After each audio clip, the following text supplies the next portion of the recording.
What do you think it was about Tyson? Do you think it was his? I always equated it to his legs and his coil. There was a lot of factors. First of all, there was his upbringing, right? So he had a horrible, horrible upbringing. Okay. Just crime and violence in the worst neighborhood in Brooklyn. He lived in Bed-Stuy, right? So Brownsville, I think, originally in Bed-Stuy. Terrible neighborhoods, real bad. A lot of crime, a lot of violence.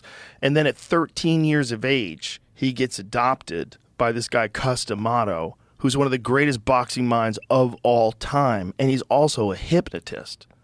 So from age 13 on, he's hypnotizing Mike and telling Mike he's the greatest of all time. He's the greatest of all time. He's going to be the greatest heavyweight the world has ever seen. And then on top of it, you have crazy genetics. Mike, I had Teddy Allison. He told me that when Mike was 13, he was knocking out grown men, and they wouldn't believe he was 13. He'd bring him to boxing tournaments. They're like, how old's that kid? He goes, 13. He goes, he's fucking 16. He goes, okay, he's 16. He'd put him in with the 16-year-olds. He'd knock the 16-year-olds out. Yeah, he was a freak. So you have that sometimes. You have kids that just have extraordinary genes, and then you have this perfect storm of a very intelligent person who's deeply neglected as a child, and then adopted by a genius.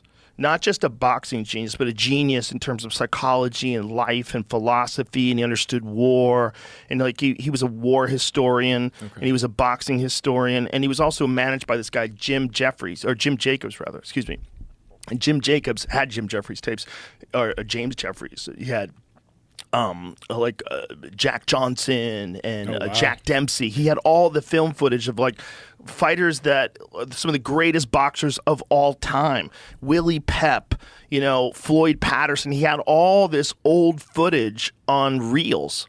And he was the biggest collector of old boxing footage.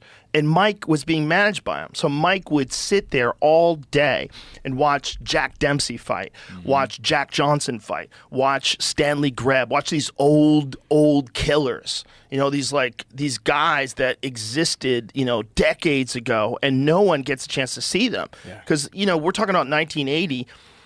You don't even have VHS tapes. Right? When did they come along? They were 82 or something like that, right? So he's getting this is happening to him in the 70s, late 70s. So let's make sense of this. So he's 58. He's a year older than me. And so how old was he when he was 13? What year was it when he was 13, rather? So he was born in 60s. 66, I've been 79. 79. Okay, no VHS. So the only way you can see these things is if they put them on television, which they might, but then you have to watch it while it's on TV. You can't rewatch it again. There's no way to record anything. Or Jim Jacobs. If you know Jim Jacobs, who also did the commentary in a lot of those. If you watch a lot of those old films, they're black and white and there's no sound. And they put in sound later, and Jim Jacobs does the commentary. I know his voice.